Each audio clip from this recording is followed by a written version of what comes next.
My girlfriend needed a break to go on a trip with her gay best friend, I replied. I hope you find what you're looking for. Then I texted her friend's actual long-term boyfriend. She was left frantically calling me after her vacation was ruined by his angry arrival.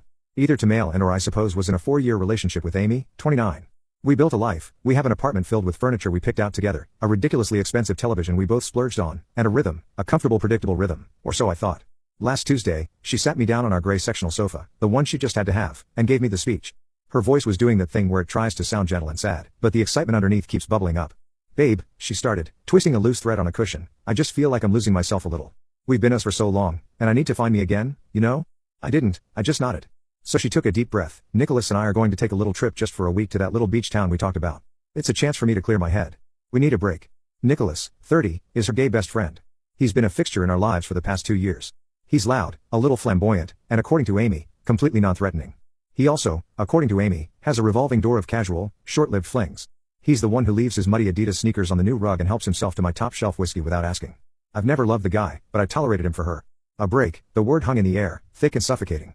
It's never a break, it's a head start on a breakup. My heart was doing a frantic, painful drum solo against my ribs, but on the outside, I was perfectly still. I looked at her, at the forced sympathy in her eyes, the little flicker of impatience. She wanted me to be hysterical, she wanted a fight, something to justify her decision.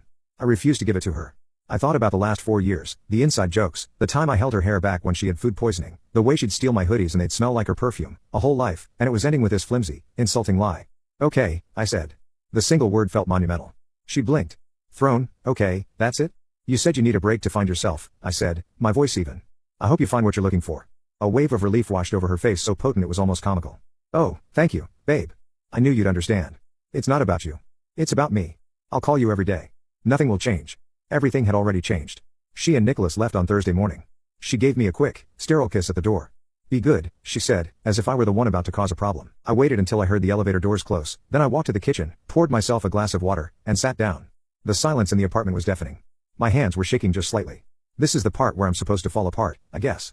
Drink myself into a stupor, call my friends for a postmortem on my relationship. Instead, I picked up my phone. I went to Nicholas's social media.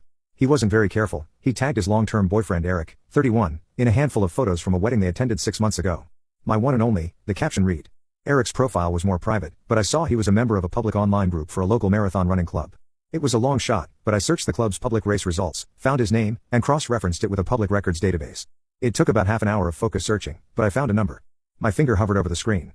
This was the point of no return. A small, cold part of me felt a surge of something that wasn't quite anger, but a grim sense of purpose. It was the calm clarity that comes after the initial shock of a deep wound. I composed the text carefully. I read it over 3 times. Hey, Eric, you don't know me, but my name is Jacob. I'm Amy's boyfriend. I know this is going to sound